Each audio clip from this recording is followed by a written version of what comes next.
It was the season of joy. The streets of Lagos were adorned with the colors of Christmas, every corner decorated with lights, the air filled with the scent of jollof rice, chin-chin and grilled chicken, and the rhythms of Afrobeats spilling from every speaker. It was the time when families reunited, when love filled the air, and when hope seemed just a bit brighter. But not everything that glittered was gold, or so they say. Kade, a young man in his early 30s, fresh from Cambodia. After years away trading and working, he was back home for the holidays. He was greeted by familiar faces and eager friends. His friends, John and Mike, waited at the airport to pick him up. As they sighted their friend, they were filled with excitement as they hailed him, calling him by his nickname Kade Cambodia. He looked sharp. His tailored suit, expensive cologne, and confident smile turned heads wherever he went. This was the man they all remembered, the golden boy. He saw his friends and they hugged each other. You could feel the happiness in the air as they left the airport premise, all grinning happily. His childhood friends Tenny and Sarah couldn't believe their eyes when they saw him. He was different now. He had stories of luxurious holidays, high-end cars, and beautiful women who flocked around him. The Nigerian dream. They all danced and drank at the lounge where they all met. Amara was one of the many women that he had been chatting with on Instagram. She was beautiful, intelligent, and kind-hearted. She had worked hard all her life and had just returned to Lagos from Abuja, where she works at Ministry of Education. She was an only child of her aging mother, and she was looking forward to meeting someone she would settle down with. Kade knew she wanted marriage so badly and baited her into believing that they both wanted same thing. At a bustling restaurant in Lagos, with Christmas lights decorating the windows, they both sit across from each other at a candlelit table. There's a warm atmosphere. Amara, with her bright eyes and dazzling smile, had always attracted attention wherever she went. But when he walked into the restaurant, she felt like the entire room had disappeared, leaving just the two of them. His charm was undeniable. His words were like honey, and for her, they felt like salvation. He leans forward with his smooth voice. I've been in so many places, met so many people. But there's something about you. I don't know, I just feel at home with you. Maybe it's fate bringing us together. It's crazy to think we've been chatting all these years, and now, we're finally here. She responds, softly, but with a hint of skepticism. It feels like a lifetime ago. Back then, you were just the quiet guy with big dreams. Now you're, well, this. She gestures to his confident appearance, his expensive watch, the aura of success around him. He chuckled, flashing his charming smile. People change, it's all about finding your path. And I've found mine. But it's not just about the success, the fame, or the wealth. It's about having someone to share it with. Someone who sees me beyond all of that. Someone like you. She smiles shyly, not knowing just how dangerous his words are.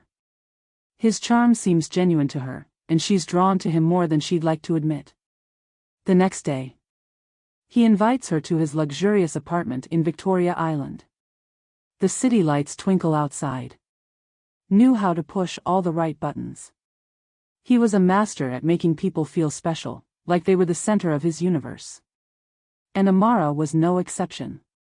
Over the following days, he invited her over, treating her to lavish dinners and intimate late-night conversations. Each evening, she found herself slipping deeper into his world, unknowingly becoming a part of his scheme. Amara nervously, as she sips wine. You really know how to spoil a girl, don't you? He leans back in his chair, eyes glinting with intention. I only spoil the ones who deserve it. And you, baby girl, you deserve everything. She blushes, a bit hesitant but melting under his gaze. I don't know. You don't even know me that well. I'm just a regular woman. He said, softly, with an almost possessive tone. Then let me get to know you. I want to know everything about you. Your hopes, your dreams, your fears. Because I see something special in you. I've never met anyone like you. The words linger in the air, and for her, the line between reality and fantasy begins to blur. She lets herself believe in the man he was showing her. The following week he takes her to a secluded beach in Lagos, under the moonlight. As they walk along the shore, the sound of waves crashing around them. His hand brushes against hers. He wasn't just charming her, he was playing a game. A game that involved creating a perfect illusion. His plan was simple, to make her fall for him, to make her believe he was the man she had been waiting for. But behind every loving gesture was a cold, calculated motive. His affections weren't genuine. His love, if it could even be called that, was a tool. As he holds her hand, his voice low and intimate. I've never felt this way before. It's like I've been searching for something my whole life, and now I've found it in you. I feel like we're meant to be. I want to build a life with you. Let's make memories, let's create a future together. Her heart flutters, and she finds herself unable to resist. She looks at him, her emotions running wild. With a soft laugh, hesitant but smiling. You're saying all the right things, it's like you read my mind. His eyes glimmering with deception. I don't need to read your mind, baby girl. I just need to know you. And I'm going to make you believe that everything I'm saying is real. Because when I love someone, I love them with everything I have. She believed him. She let her walls down, allowing herself to fall deeper into the fantasy he was creating. He made her think that he was a man of his word, ready for commitment. He promised her everything: a life of luxury, stability, and, most importantly, marriage. The very next day at a cafe in Lagos, the smell of fresh coffee filling the air, and soft music playing in the background. At the corner of the cafe, he sits with Faith, laughing as he smoothly weaves his charm around her. It wasn't just Amara who had fallen under his spell. He had cast his web wider, drawing in other women like moths to a flame. Faith, a strikingly beautiful woman with a warm smile and a carefree attitude, had known him for over a year but never thought of him beyond a friendly acquaintance. That is, until he returned to Nigeria and began his calculated charm. Faith, I've always admired your strength. You're the kind of woman who knows exactly what she wants, and I can't help but be drawn to that. You've always been different from the others. She laughs, trying to hide her blush. Oh, stop it. You're been cheesy. But, you're right, I do know what I want. And right now, I want to enjoy the holidays without thinking too much about anything serious. He smiles, his eyes never leaving hers. I'm not asking for anything serious, at least not yet. But sometimes, I feel like you and I have a connection, something deeper than what we see. Don't you think? His words drip with sincerity, and she, although a little unsure, feels a sense of warmth toward him. She doesn't know it yet, but she's already caught in his trap. The following week he steps into a popping nightclub with his friends in Victoria Island. The atmosphere is electric, the music thumping through the speakers, the lights flashing in rhythm with the beat. He began scanning the room. He spots a group of people laughing and having fun, but one woman catches his attention, Tommy. He had mastered the art of appearing everywhere and nowhere at the same time. And tonight, as the neon lights bathed the club in their electric glow, he saw Tommy. She looked different, quiet, reserved, with an aura of mystery that seemed to keep her apart from the crowd. She wasn't like the others. And that intrigued him. Tommy is standing by the bar, nursing a drink, her eyes lost in thought. She's not dancing, not laughing, just observing the scene. He walks over, his stride confident but casual. He leans against the bar next to her, a charming smile on his face.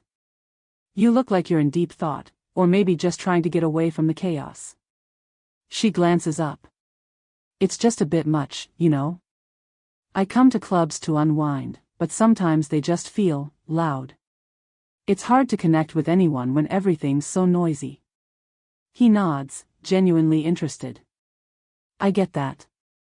Sometimes, all I want is a little quiet, a place where you can actually hear yourself think. You're not here with anyone? She shakes her head, her voice soft but steady. No.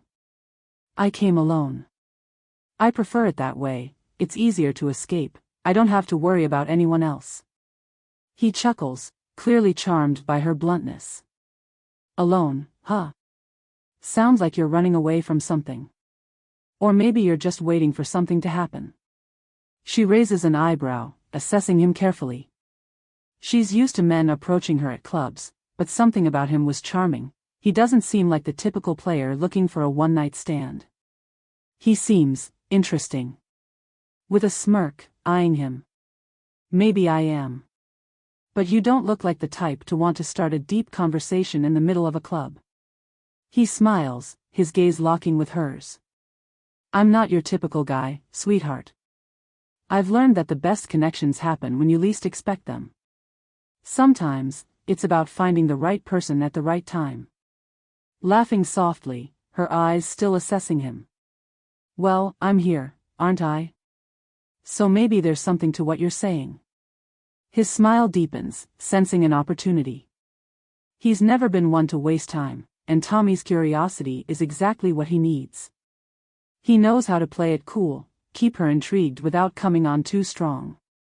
You know, I've been in Lagos a while, but there's still so much about this place I haven't experienced. Maybe you can show me around. I'm always looking for new, interesting things to do, and you seem like someone who knows how to find the hidden gems. Tommy takes a moment, she's intrigued, but a part of her remains cautious. Something about him was magnetic, but she's learned the hard way not to trust too easily.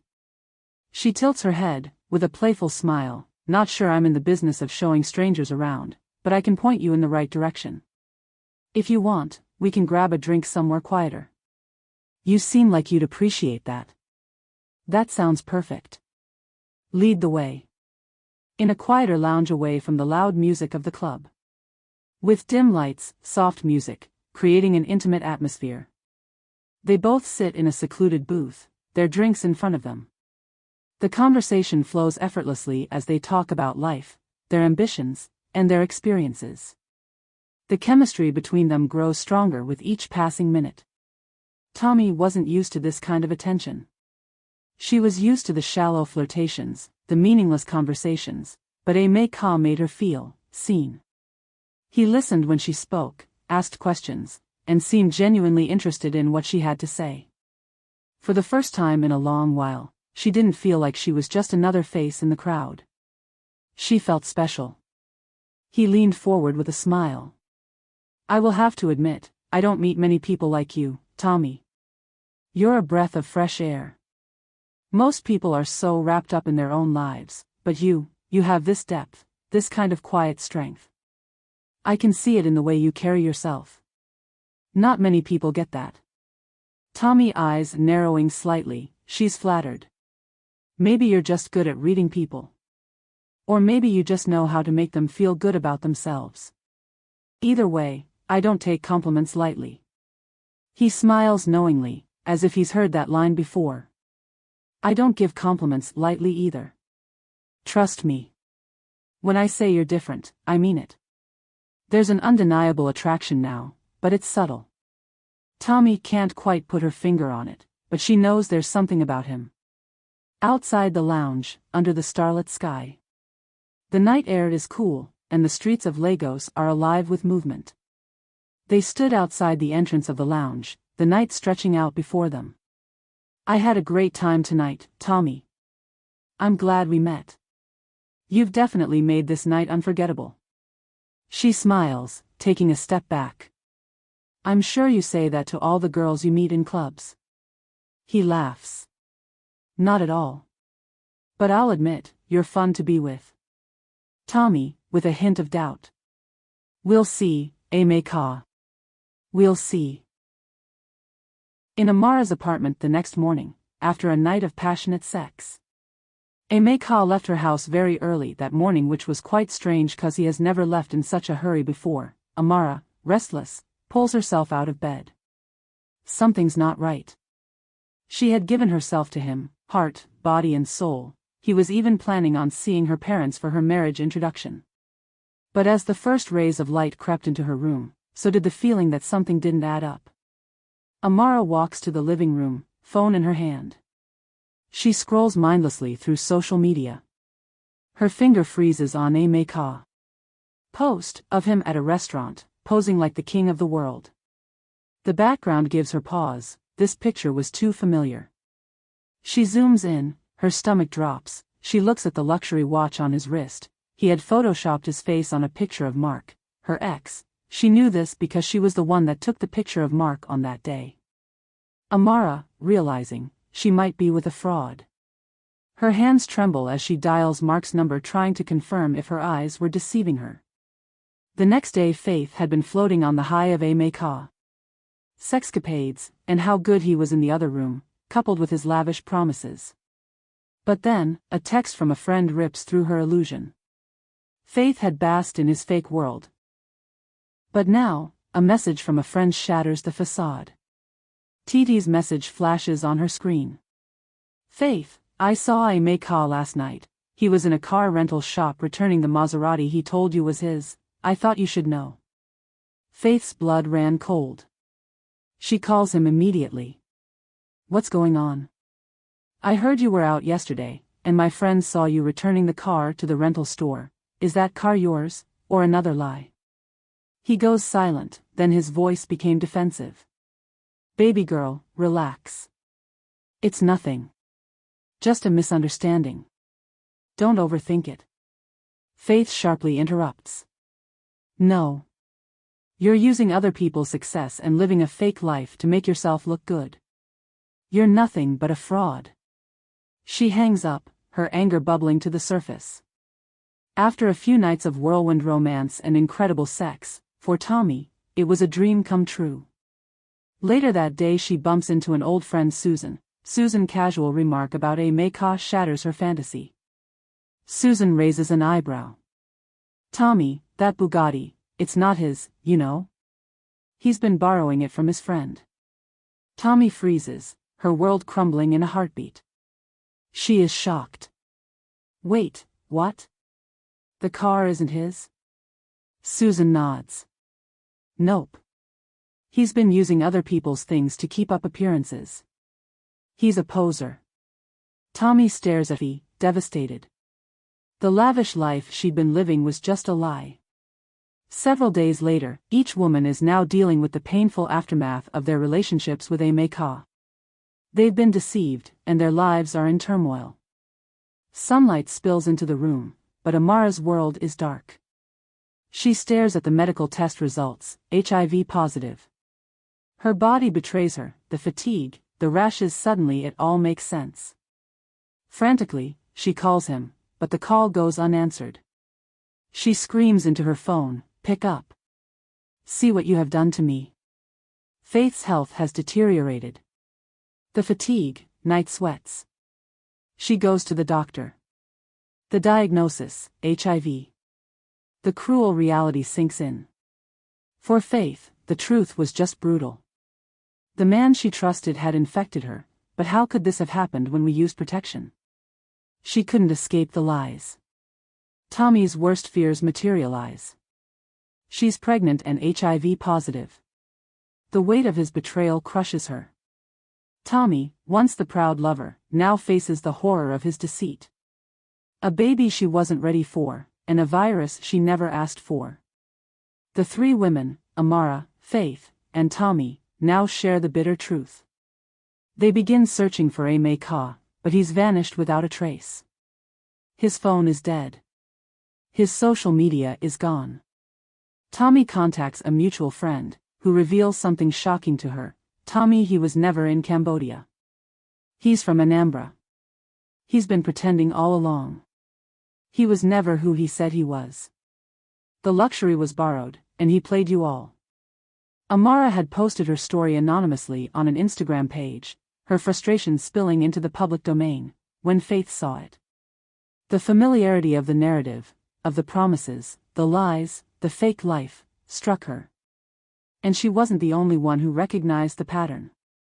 Tommy, too, had shared her shocking experience, hoping for answers.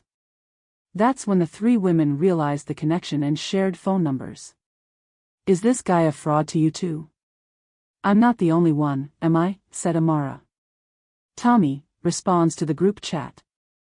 He told me the same lies about luxury, about his business trips. Now, I'm pregnant and dealing with this. Faith, replying. Don't tell me you've got the same story. Because I'm sick of all this, he's gone and I can't even reach him. Amara, replies. We need to find him. He has to answer for what he's done. But how had he pulled off such an intricate web of lies? How did we get infected when we used protection? Did he deliberately infect us?